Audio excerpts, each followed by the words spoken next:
My name is Marissa Doyle, and the last time I heard my father say he was proud of me was a lie. I didn't realize it then, but the crack in our family started years before the day he sold my house behind my back. It started the night he told Nolan, my older brother, the one he always rescued, that some people in this family are built to survive loss, and some aren't. He said it while looking at me, not him. I remember standing there, swallowing the sting like I had no right to feel hurt, pretending it didn't matter that my father had decided who was worth saving and who wasn't. I didn't know that single moment would come back years later, not as a memory, but as a weapon. And by the time I finally understood what he meant, everything I thought was mine, my trust, my home, my place in this family, had already been taken. I was moving through the final days of training at Naval Base Coronado, the kind of days where the ocean and the thrum of helicopters blended into a single, steady noise that lived under my skin. My routines were muscle-deep by then, my voice steady, my posture disciplined. But even so, a quiet fatigue sat beneath everything I did. The sunlight stretched across the decks each afternoon, catching on wet boots and metal rails, reminding me that Coronado was never meant to be anything more than a stop along the way.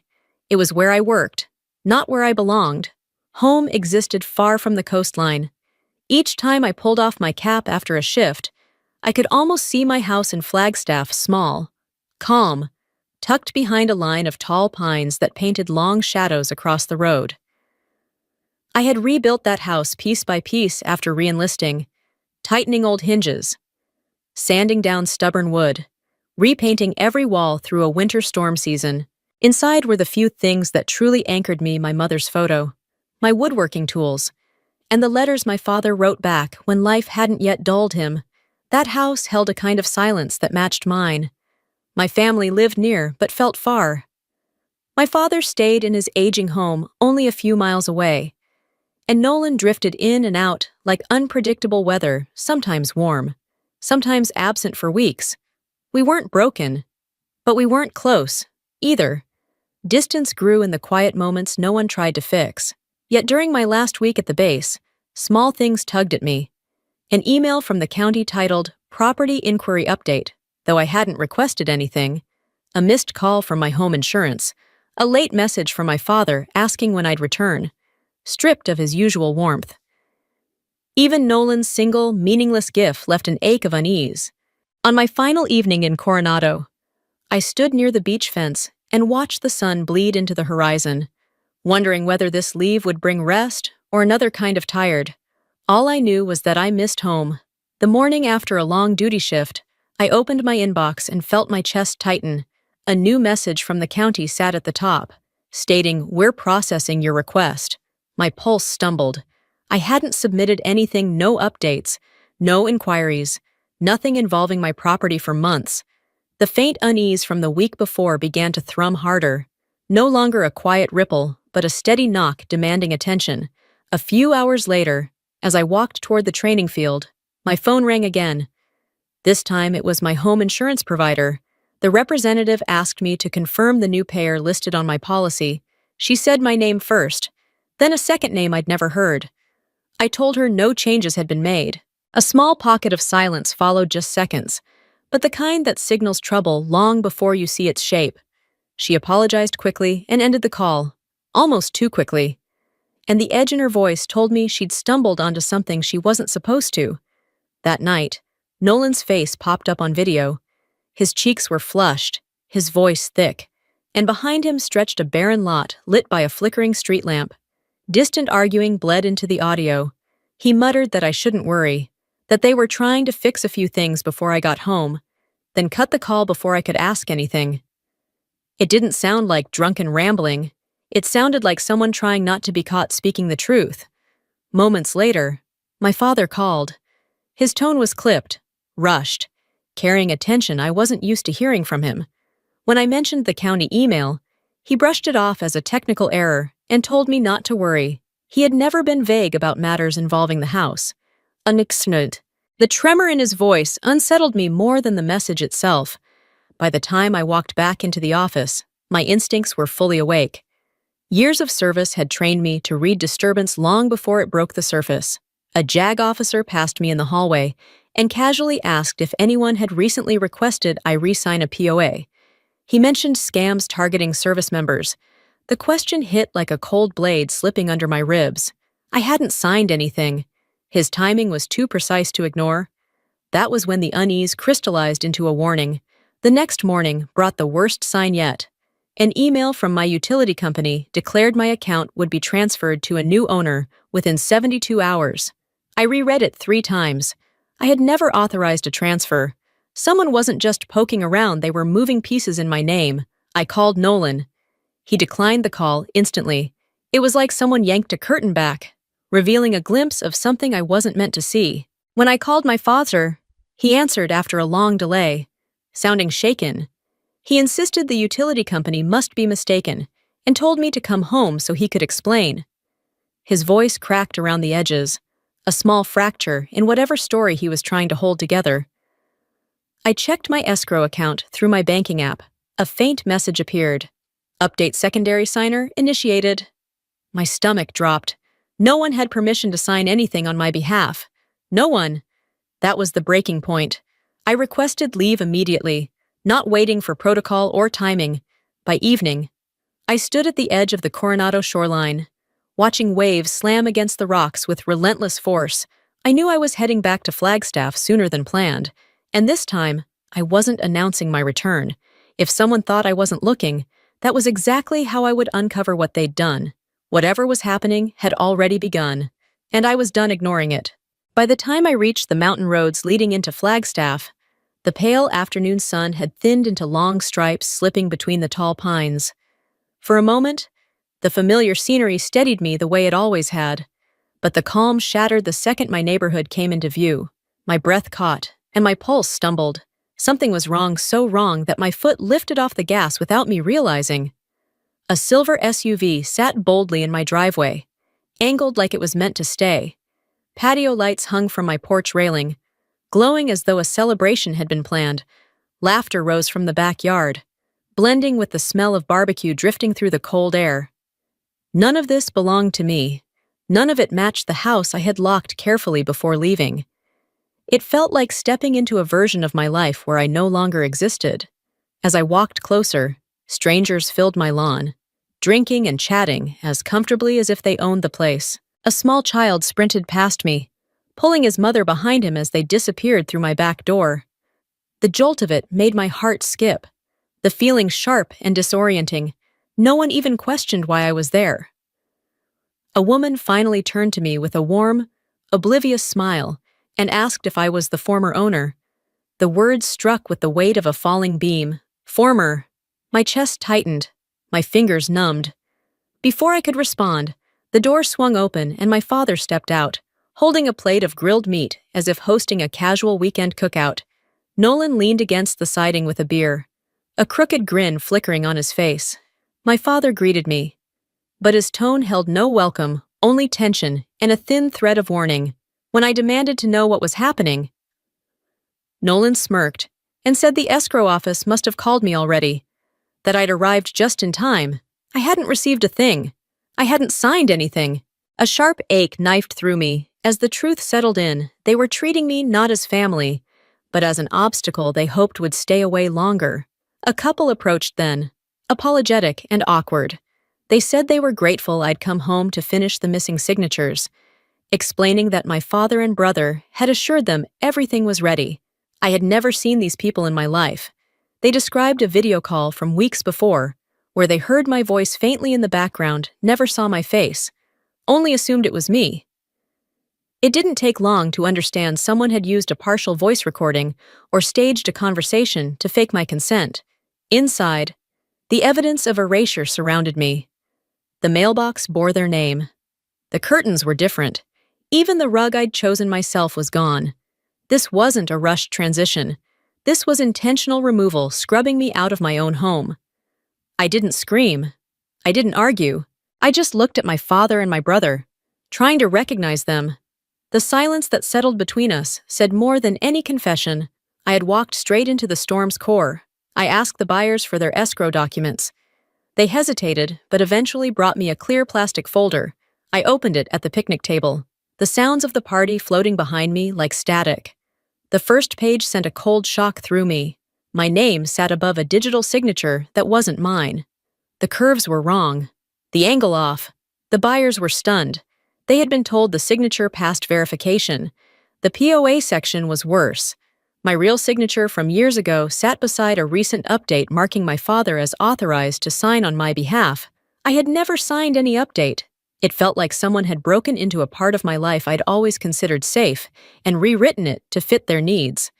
The VA loan pages were smudged, warped, scanned poorly. The very pages requiring proof of my presence were unreadable. It looked deliberate. The utility and insurance transfers had taken place 3 weeks earlier. Someone had been preparing for this long before today. When I asked who their broker was, they showed me an email from an old acquaintance of my father's, a man known for flipping houses fast and cutting corners even faster. His email wasn't from any official agency, just a generic account with a name meant to look legitimate. Then came the final hit, a transfer from the escrow funds directly to Nolan. The buyers assumed it was reimbursement. I knew better. Nolan had never fixed anything in his life. Every fragmented piece from the past week snapped together county emails, insurance questions, the JAG officer's warning.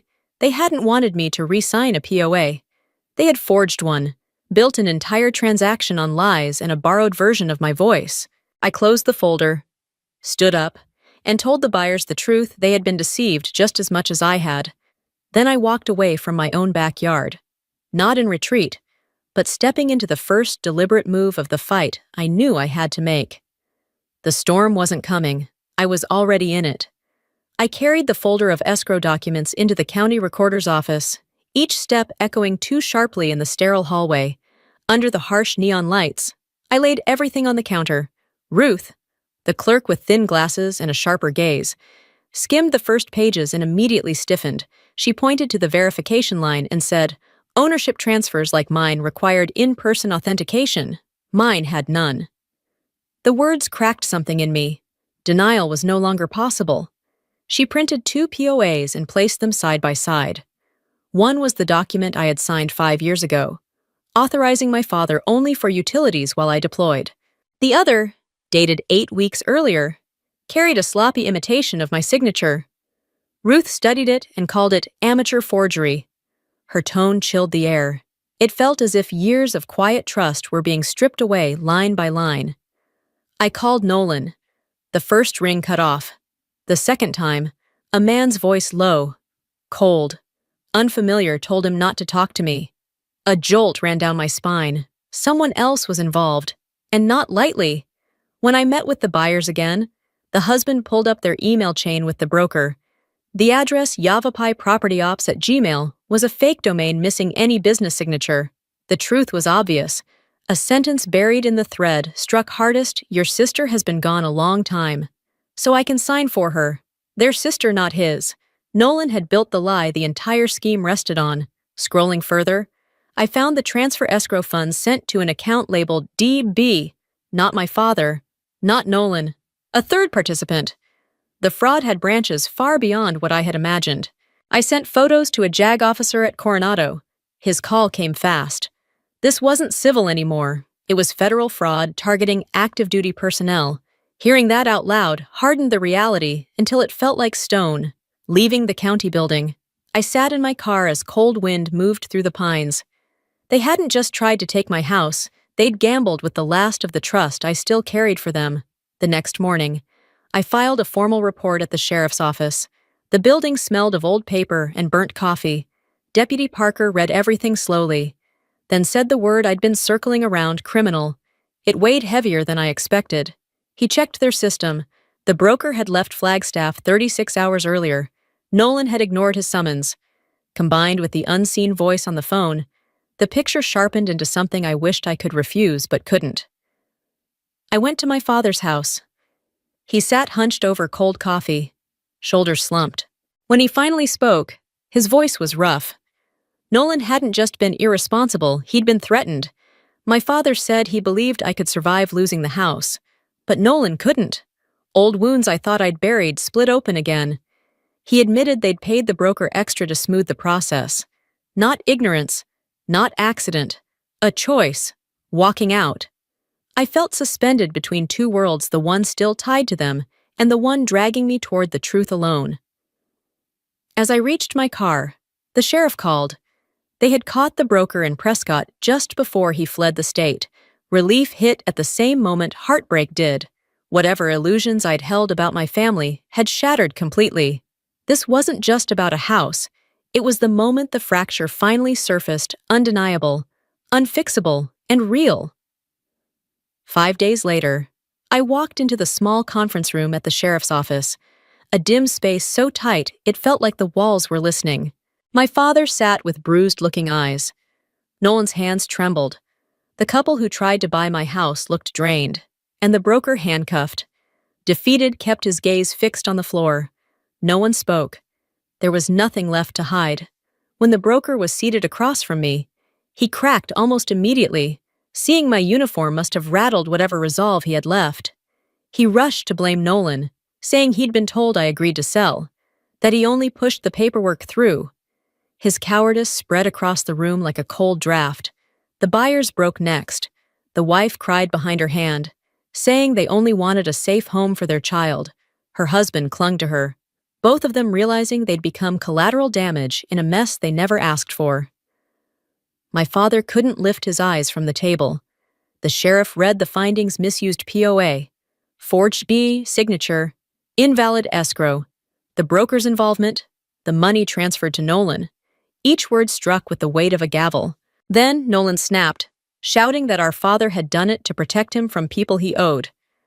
I cut him off and asked when he'd ever cared about anyone else. Silence dropped like a stone. When the sheriff asked if I wanted charges filed against my father, I said I wanted the truth, not handcuffs, and when I walked outside into the cold Flagstaff air, I knew the worst part was still ahead. 5 days later, we sat around a round table in a closed conference room at the county courthouse. The air felt thick, the kind of heaviness that settles when too much truth is about to land at once. No one spoke. My father staring at the table, Nolan jittering beside him, the buyers tense, the escrow representative rigid, the deputy sheriff unreadable. The VA attorney finally broke the silence. He walked through the findings one by one. The POA was invalid for any property sale. The escrow was void because the veteran present requirement was bypassed, and several documents had been altered or poorly scanned in ways that suggested intentional fraud. The sale was officially canceled. The buyers would receive a full refund. Relief washed across their faces. The consequences came next. My father, as the signer of the misused POA, was financially liable. Nolan was identified as a direct beneficiary of the fraudulent transfer. In that moment, my father seemed to shrink, as if the weight of everything he'd tried to carry finally collapsed on him. Nolan broke down not out of guilt, but because he had run out of places to hide. The broker confessed fully and repeated the worst part my father had told him not to let me find out until everything was done. That truth landed like a new wound. The ruling returned the house to me and assigned penalties where they belonged. When it was over, my father whispered an apology, raw and unsteady. The new key pressed cold into my palm, and for the first time, it felt like something I truly owned. I returned to my house just after sunrise. The streets of Flagstaff still wrapped in a thin layer of cold mist. No strange cars, no unfamiliar voices spilling over the fence line. Only the soft rustle of wind threading through the pines in front of the porch, a sound that felt like the place itself exhaling, now that it was finally back where it belonged. When I stepped out of the car and felt the chilled ground under my boots, it was as if I was stepping back into a life that had been taken apart and slowly handed back piece by piece. The new lock clicked gently when I turned it. Inside, the house was emptier than I expected, stripped of anything that didn't belong to me. The morning light stretched across bare floors, quiet and honest. It reminded me of a clean page waiting, open, mine to write on again. My fingers brushed the small scratch near the doorframe, the one I made the first day I moved in while wrestling a heavy wooden cabinet. The memory warmed me in a way I didn't anticipate. I wasn't grateful because the house was returned. I was grateful because I felt myself return. My phone buzzed with a message from my father he would give me space, and he'd be there when I was ready. I didn't reply. But for the first time in weeks, the anger wasn't there, only a quiet, tired clarity. I made coffee and stepped onto the porch, watching the sun rise over the San Francisco peaks.